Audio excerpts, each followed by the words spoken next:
ফজর আলীর রাজনৈতিক পরিচয় এখনো পাওয়া যায় নাই, তবে সে আওয়ামী লীগের সাথে জড়িত ছিল বলিয়া জানা যায়। বর্তমান সে কোন দল করে তা আমার এখনো বোধগম্য না। দপ্তর থানাধীন রামচন্দ্রপুর বায়েরচর এলাকার একটা ধর্ষণের ঘটনা সংঘটিত হয়। উক্ত ঘটনার সঙ্গে ফজর আলী নামে জনৈক এক ব্যক্তি জড়িত ছিল। উক্ত ব্যক্তি একটি মেয়েকে ধর্ষণ করে। ধর্ষণ করাকালীন সময় স্থানীয় লোকজন তাদেরকে আটক করিয়া তাদের দুজনকে মারপিট করে এবং মহিলার উলঙ্গ ছবি তুলিয়া ফেসবুকে ছাড়িয়ে দেয়।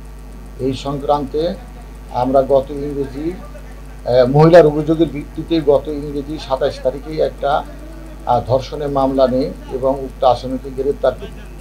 পরবর্তী পর্যায়ে ফেসবুকে দেখা যায় যে ওই মেয়ের একটা খারাপ ছবি ফেসবুকে ভাইরাল হয়েছে।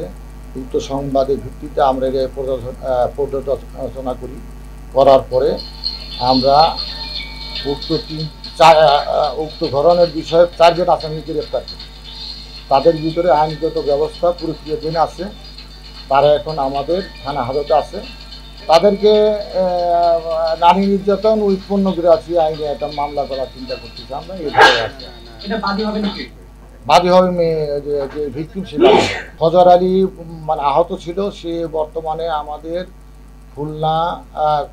কুমিল্লা পুলিশ লাইন হাসপাতালে চিকিৎসাধীন অবস্থা আছে। ফজর আলীর রাজনৈতিক পরিচয় এখনো পাওয়া যায় নাই, তবে সে আওয়ামী লীগের সাথে জড়িত ছিল বলিয়া জানা যায়।